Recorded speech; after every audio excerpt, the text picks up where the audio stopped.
New Zealand's ski industry is going all in. With a huge new project seemingly every passing year, its ski fields are modernizing in a fashion never seen before. What's behind this rapid investment? Faced with weather volatility, is it even worth it? And if it all does succeed, what comes next? Join us as we break down New Zealand's skiing renaissance.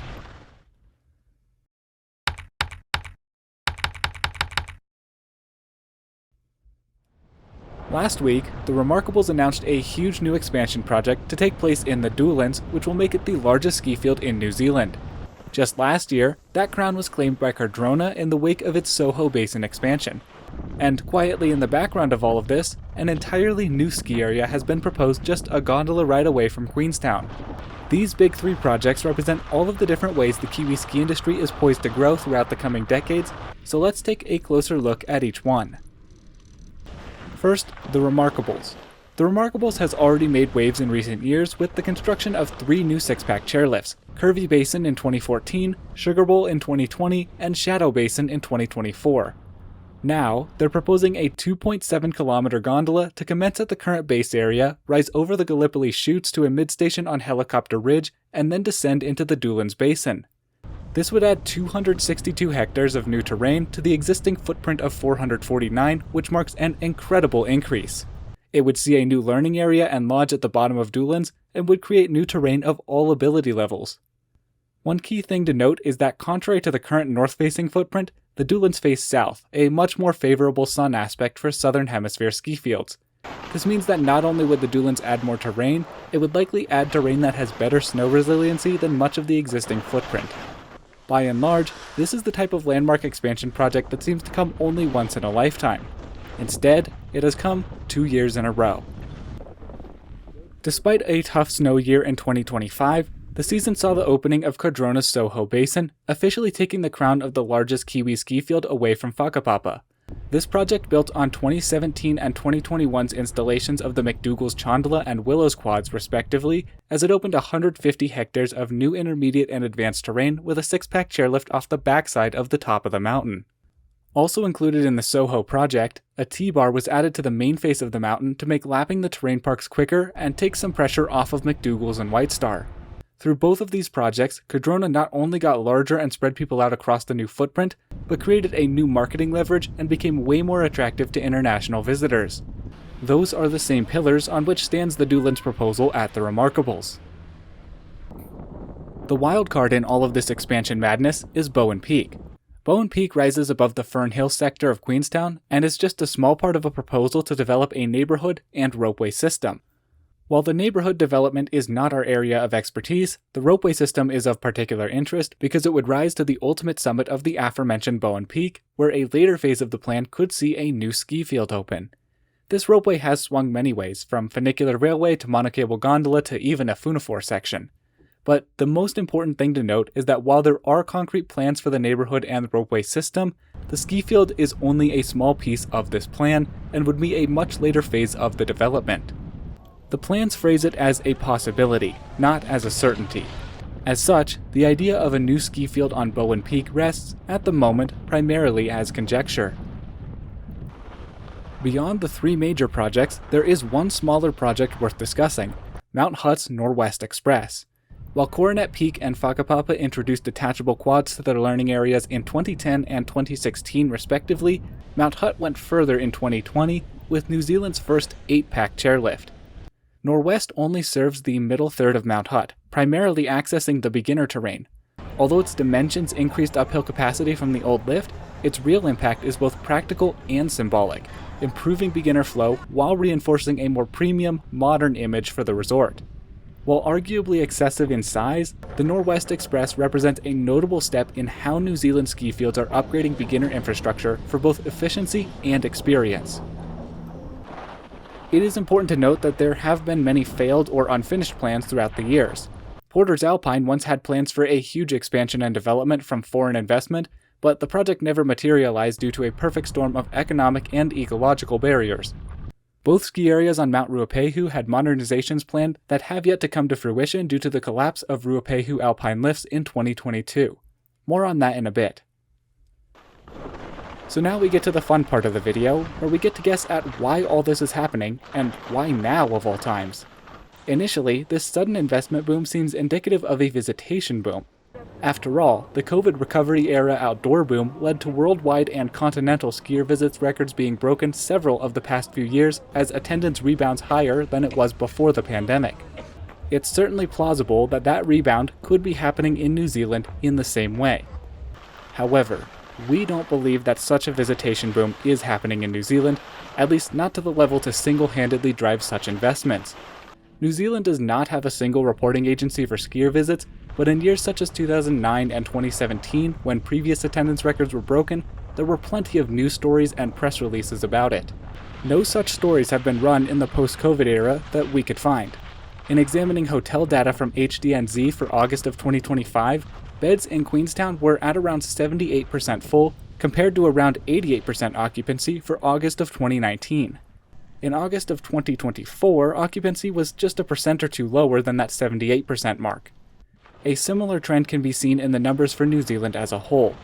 As such, it can be presumed that international winter tourism hasn't truly returned to pre-COVID numbers.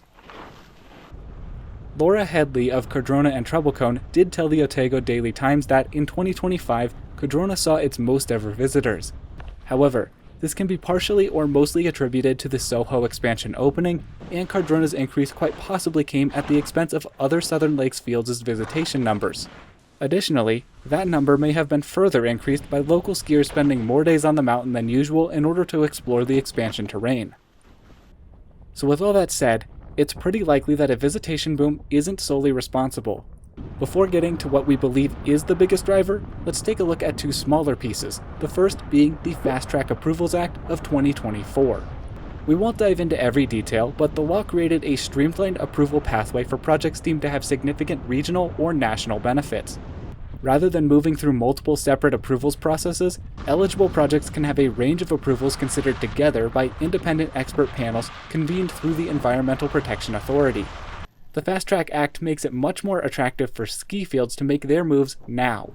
Importantly, the timeline of the Soho Basin expansion indicates that it was approved before Fast Track was in effect, so it did not benefit from the bill. However, for something like the Doolans that has been talked about and rumored for decades, the timing of this bill being followed by such a landmark announcement is likely more than coincidence.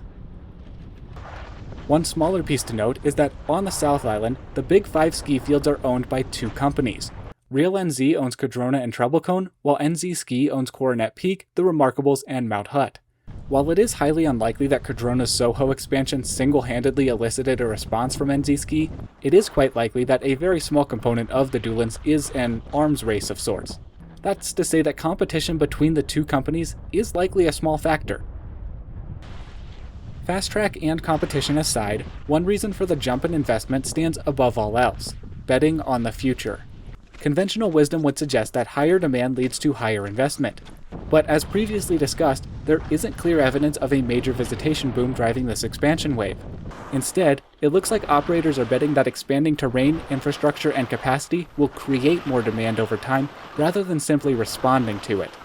In short, the country's biggest ski projects aren't driven by record-breaking visitation today, but by confidence in what New Zealand skiing could become tomorrow. That bet on the future becomes more interesting, however, when you look at recent seasons.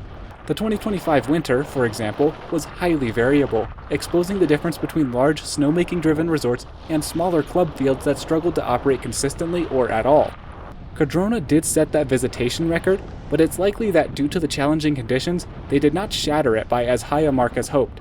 The thing is, as the years continue to pass, it is likely that we will continue to see more years like 2025.